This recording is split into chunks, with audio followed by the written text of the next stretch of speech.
And we're back. Hey. Table rolls. Oh, hey. What's All up? right. As you guys see, Justin and Chaz are taking a little break. And I have Justin and Kyle, a.k.a. Rigsby. Hey. I don't know why we call you by your last And name. a.k.a. Jay. I don't either. Just going with it. I like how you don't even know. I was Yeah, thinking I about don't. that earlier today. I can't refer to you as Kyle unless, like, I'm actively talking to someone who doesn't know you about you. Like, I don't know that I've ever once been like, Yeah. hey, Kyle. That's the only time I've ever used your first name. Yeah. And it's weird. It's like, hey, Kyle. Yeah. It's like, ugh, gross. I got introduced to you as Rigsby. Anyway. So, No, it was very much against my will. Everyone just started calling me Rigsby when we all started hanging out. I introduced myself as Kyle. oh, you know what? I think it was the same thing that happened with the Dannies. It's like, oh, you're Kyle? Oh, no, Rigsby. There's another Kyle yeah. already, so now you are Rigsby. Yeah, damn it, Kyle Clark. Anyway, we should so- talk about D&D. So, since you guys are new to the podcast, I would like you to give me a little bit about yourselves. Tell me how long you've been playing. Well, I think yeah, we were like 18, 19 when we started playing. I kind of messed around a little bit when I was in high school with a different group of friends. But yeah, we all kind of started playing around the same time. Like me, Chaz, Justin, you, everybody. And I've just been going ever since. Hell yeah. I'm the new addition to this friend group. I've been around for 5 years at this point, 4 or 5 years, something around there. And I met these guys because Justin used to own a store that I went into, and I heard him talking about D&D, and I invited myself to his house because I was looking for a group of people to play with. And that's the first time you two guys ever met me, when I sat in the corner and wrote in a notebook all day night and didn't talk to anybody because I was super into the game. Yeah, it was really weird. It was super weird. Yeah. I know I was the creepy guy in the corner for a minute. Because I remember when you left, I was like, who was that weird guy? Who was that guy? Yeah, and now you're just the creepy guy at the table. Yeah, it works. But I've been playing role-playing games on and off since I was middle school or high school. I'm 34. Today, it's my birthday. Happy birthday. Or not, when they see it, it's not going to be What the birthday, day we're but it's- filming. So. I'm 34. Anyway, back when AOL chat rooms were a thing, You've got mail. we used to do a role-playing game called Ride-In that, like, 3 or 4 nerds out there are going to lose their minds that I just mentioned. Yeah. Because it's just people who like D&D who figured out you could roll dice in the AOL chat rooms. And it turned into its own Wild West of rule sets. And me and my buddy Steve played characters online for like 2.5 years. My friend Francine, who lives in Clearwater, I met when I lived in Indianapolis because our characters met in Ryden. And I've been friends with her for like 12 or 13 years at this point. Up until now, when I met these guys and I started playing D&D with them, and we've been going ever since. Yeah, So- and then we started the channel. And Like, then let's do this. we started doing a channel about D&D. Yeah. And that catches you up to now. So, if you guys don't know, I ask questions, and then we'll spontaneous do probably like a dice roll at some point. I noticed dice rolling in the former episodes. I also know you guys are going to do that serial killer campaign Oh, yeah. because I do watch the show, Yeah. and I won in. Yeah. Okay. Well, you might be the serial killer. You might be the cop. I don't know. We'll figure it out.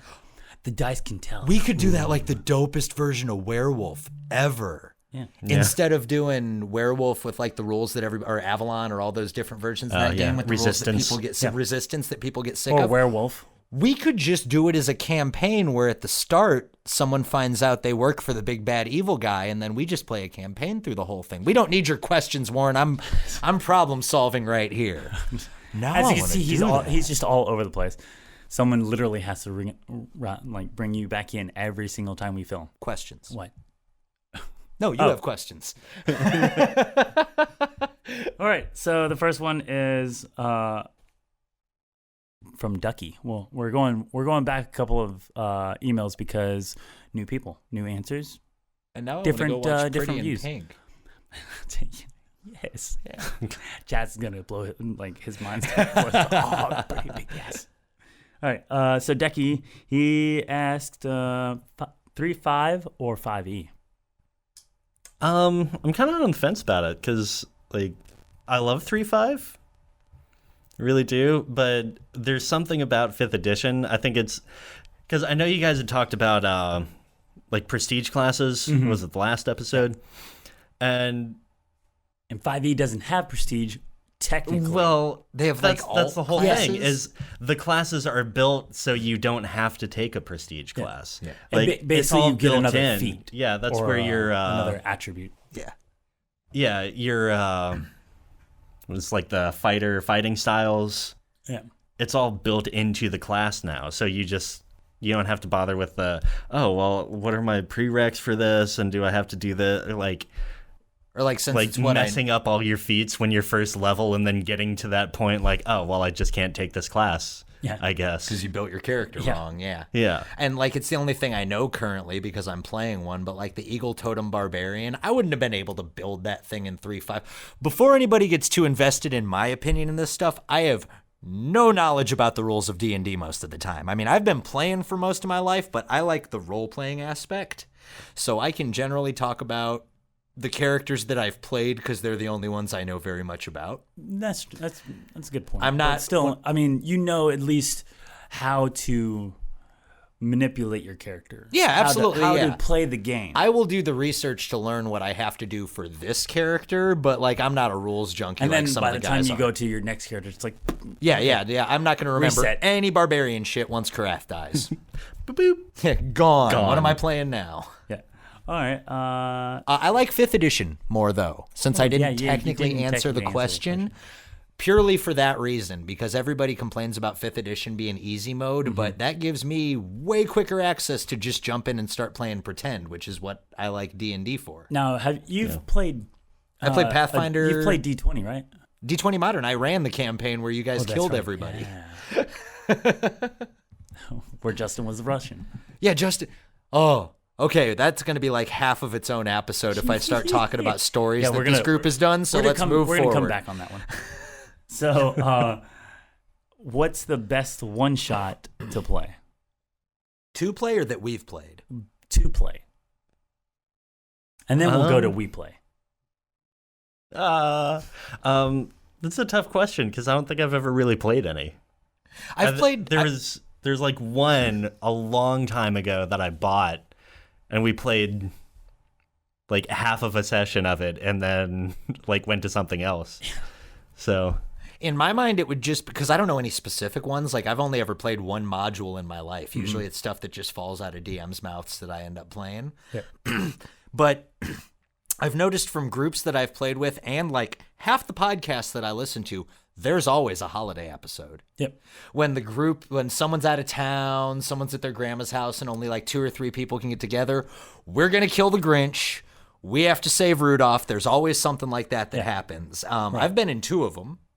The Adventure Zone did one. Like it's a common theme for one shots. Yep. Now, remember we used to once a month we used to do one shots up at the beer store for a beer event. Did because And you're that's how Jane. That's how my fiance Jane, who plays on the We Play, started playing. Because the first time she ever played D&D was a campaign that Warren ran, and it was a cowboy campaign where we were all too obsessed with shooting people, and she just stood back and kind of watched the whole time. And you gave her a Gatling gun. Well, she was. To be fair, no one looted the cars as you guys moved up. They went to rob a train. They got on at the caboose, moved their way up, and never looted the car that they were in before they moved on. Jane stayed back, and she's like, you know what? Because I asked her, do you want to loot because you're staying back? She's like, yes. I told her to roll a die. She rolled I think she rolled like a 15 or something like that on her D20. And I was like, all right, you know what? Because you're the only one that looted, Gatling gun. And then she almost killed everybody. But she saved us technically. Yeah. So like the old school crank handle. Yeah. Awesome. I believe that Warren said that it was the world's first machine gun when she found it, like it was a prototype or something. Nice. Yeah, we That's did used to awesome. do a lot of one shots at the beer store. That was fun. Justin owned a beer store. Yep. One time. So have you ever ran a party with no healer, tank, and how did that turn out? Like most of the time, I think. Most of the time when I play, I'm playing as a tank, so that's bullshit. Oh, yeah, true. And I like bards and stuff, so I've been healers a lot when we play. Yeah, I usually do end up playing clerics or, what is it in Pathfinder? The War Priest? Yeah. Something like that. But that's usually what I end up doing is playing a healer / tank, something like that. It's just like in shooters. I like playing support. I never want to be the guy in front causing mayhem. Usually, Karath. I do. Karath exists, so sometimes I do. Yeah, but I like being in the back, being able to throw potions and heals and stuff at people or buffs. Like, I love bards. Well, I think bards are fun. That's always a good thing. Yeah. Always having someone that likes to do that, because rarely people want to do that. People want to be up in the fight, want to play. So, and for new players in all forms of video games and role-playing games, playing support is a really good way to make people like you. Yep. Like, Yeah. if you play as a bard or a healer in D&D, I thought you were going to go the opposite way on that one. No, it's a really good way to like get into a group. If you're willing to play the role that nobody else plays, it helps if you like it like I do. But if you're willing to play that role, at least at first, it'll get you in good standing. Like, that's what I do on Overwatch, and I've been learning the healer lady on Apex Legends, and people always like me even though I'm not the best at games because I'm willing to be the healer. Right. Yeah, everybody wants to be the wizard or the rogue, like doing Moira DPS. on Overwatch, come at me. Oh, you got really loud. I'm real good at Moira. I'm real good at Moira. So, I asked you guys previously if you wanted to talk about anything specific before we started this. What were those questions, or what did you want to talk about specifically? There was something we were talking about in the car. It's Yeah. There's a video I watched from the Taking 20 channel on YouTube, and it's about charisma checks. Mm-hmm. Like when you're going to do a bluff check, he explains a lot of the time everyone does it backwards. Mm-hmm. Where you say, "Oh, I want to play it out with Warren. I want to play it out with Warren. Warren, okay. Grab a D20, and you're trying to bluff your way past a guard. But tell me you want to bluff past the guard first. I'm going to be the DM, and I'm going to show you the mistake this dude pointed out that DMs make. Okay, I'm going to bluff. All right, cool. What do you say to him? There's the problem, because it's the opposite of most skill checks. If you were going to punch a dude, he'd say, roll your die, you'd roll good. He said, yeah, you punched him real good. So how do you want to do it? Like, because you should roll first for the bluff check, because no matter what you say, you either pass or fail based on the dice. But like the guy pointed out, but it's still, they assume you're going to come up with some awesome bullshit for the person right off the top of your head. See, well, my point was going to be the opposite. Oh. I think, like, we should start doing that for all rolls. Like, I need to make a strength check to see if I can move this boulder. Oh, well, I just happen to have this boulder right here. Let's see if you can lift it. And if you can, you can do it. What if you wanted to roll a seduction check?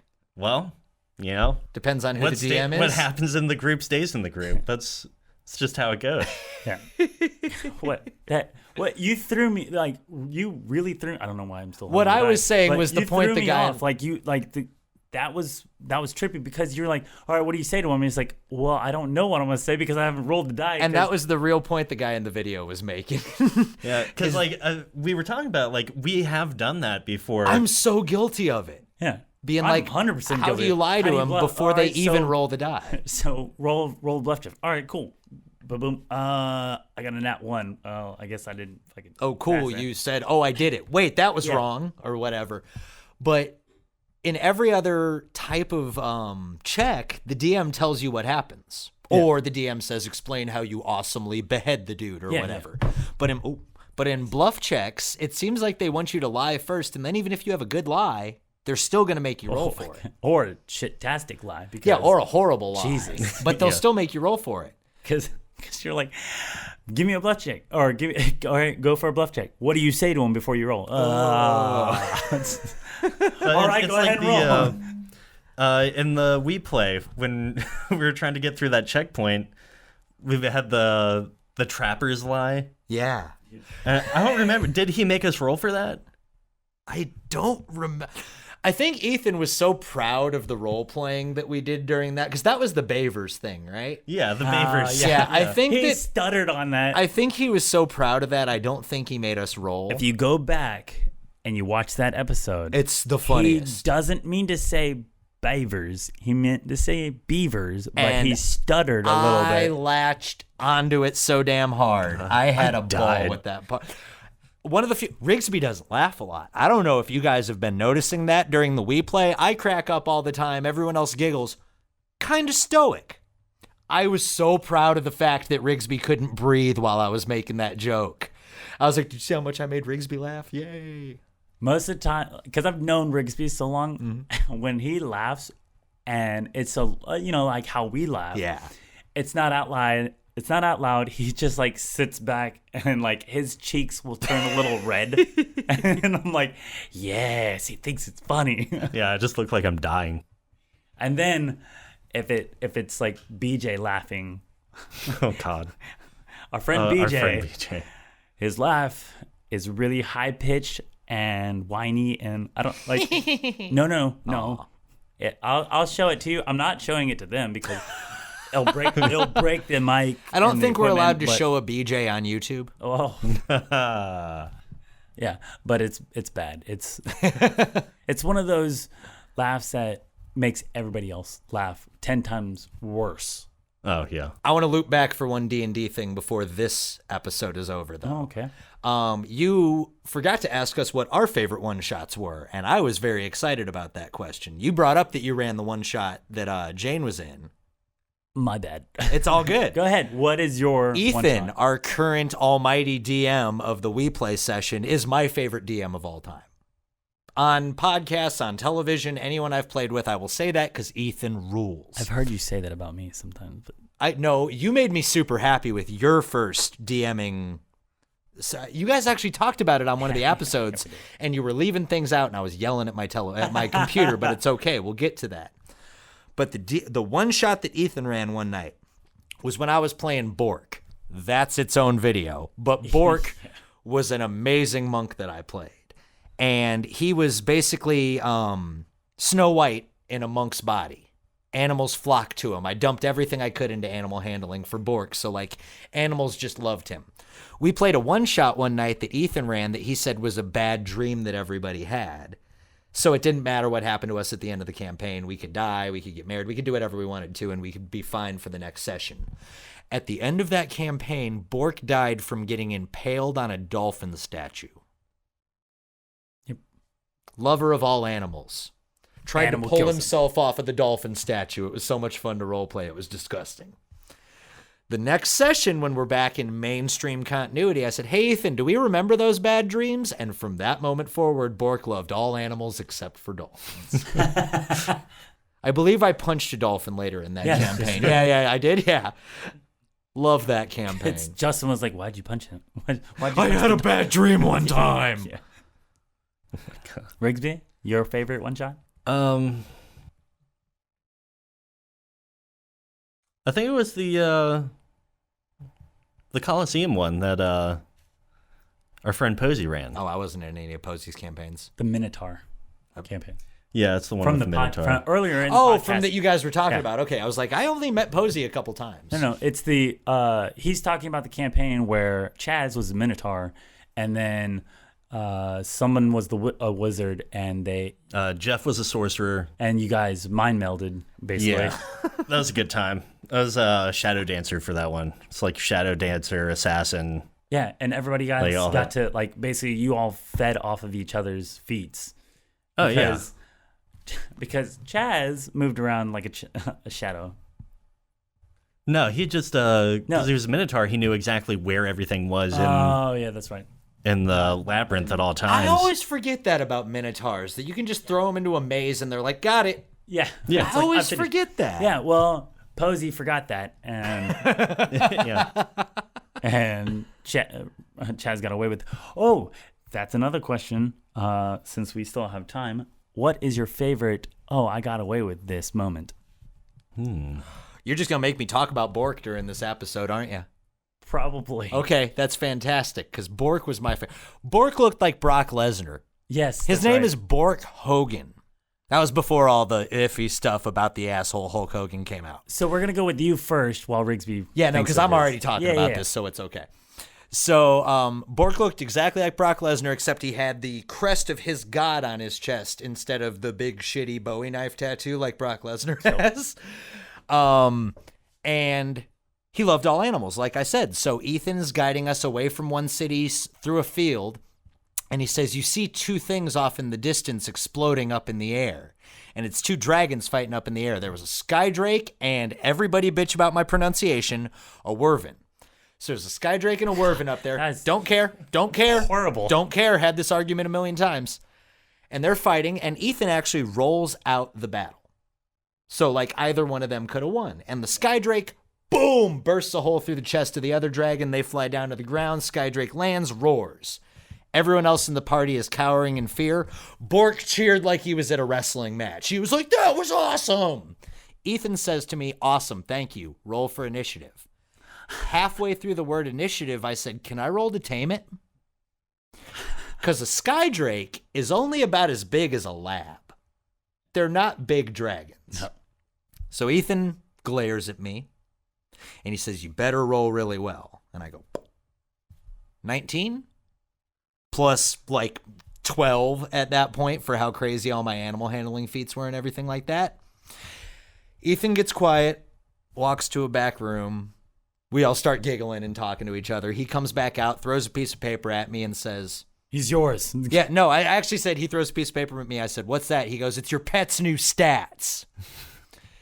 He was not actually mad at me, but it was also the only encounter he had planned for that night. So he was a little annoyed. A little bit more of that story. I said, what's his name? And he goes, I don't know what his name is. Ask him. And I said, he can talk? Ethan said, I don't know.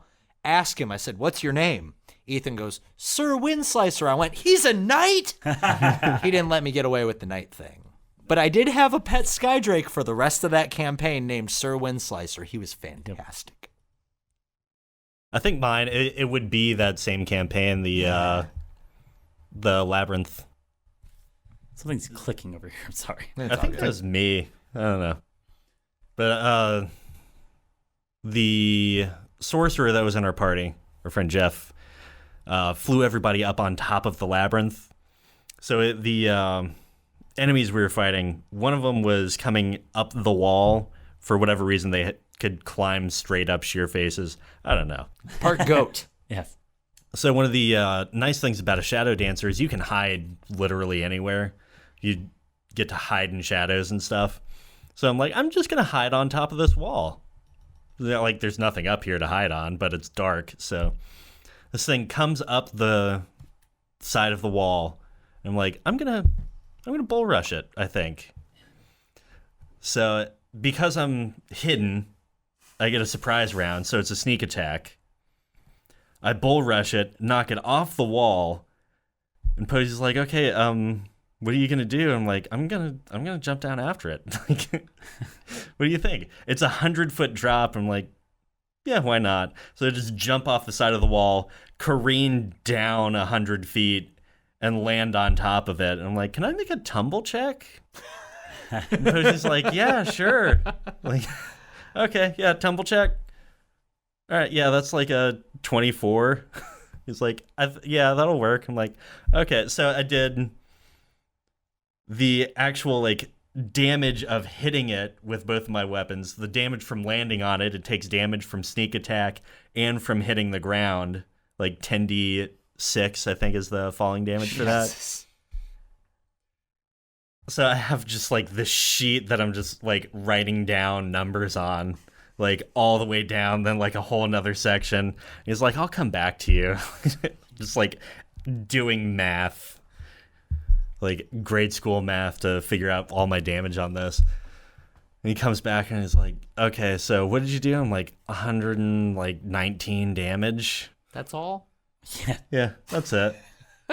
He's like, okay, well, it has -8 hit points. How do you want to kill him? I'm like, These things had like mass drilled into their skulls. I'm like, I'm just gonna pull its fucking face off. Like, Yeah. why not? Yeah, that'll do 2 damage. That'll do it's 2 dead. damage. Perfect. Yeah. And I think that was my favorite I got away with it moment.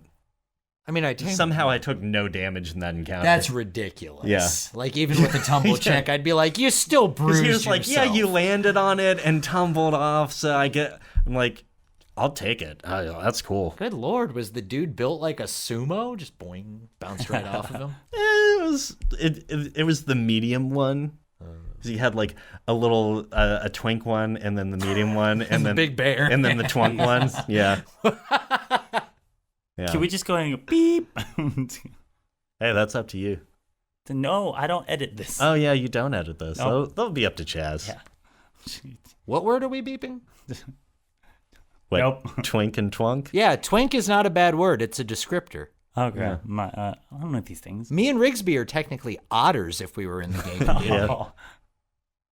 Yeah, that's That should what my be, brother I think tells that's me. a good place to Yeah, we're just call gonna, that one right we're there. just going to end it here, guys. Thanks for watching. See you guys next week. Hey, I bet bye. we'll all be wearing the same shirts. Maybe.